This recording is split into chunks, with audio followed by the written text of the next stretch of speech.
Thrustmaster has finally shown the new direct drive wheel. They call it the T818. Let's talk about the facts first. Tell me in the comments what you think about all of this. So this direct drive is going to be 10 Newton meter. It will be compatible with the current Thrustmaster ecosystem through a new QR system. It will require a specific 35 euro adapter to make any current wheel on the Thrustmaster ecosystem compatible. This wheelbase will be PC only. The price will be 650 euro. The box will have the base and one adapter and of course the power supply. The T818 will be available in batches, and the first batch will be Europe only and will be sent before the end of this year. Well, there's quite a lot to unpack here. The price itself isn't too bad, but I'm not particularly impressed at the overall structure of it, especially when you put everything in context. First of all, the stream where they shown this, it felt like a deflating balloon after a year of teasing. The teasers we had for a year or so, they also felt kind of deflating, and basically here I am trying to get this wheelbase for review, but alas.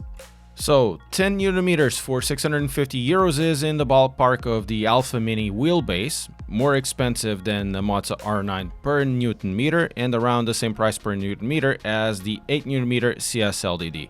The price per Newton meter isn't really a big differentiator by itself, so let's bring the big elephant in the room, the current ecosystem and the QR system that I have implemented for the T818, as they intersect in more ways than one. The quick release they presented isn't really a quick release unless, of course, you convert every single wheel you own to this new system.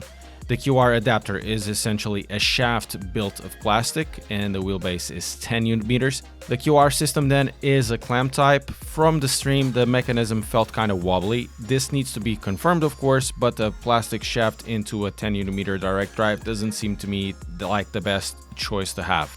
All of the current ecosystem needs to be converted, so unless you'll get an extra adapter, the quick release point is kind of defeated. That also means unless you are willing to have just one QR adapter, every single wheel available could have a price bump of 35 euros. To be totally fair to Thrustmaster, there's really no workaround for this. As Thrustmaster, when they did their ecosystem, it wasn't really with direct drives in mind, so the issue now is unavoidable.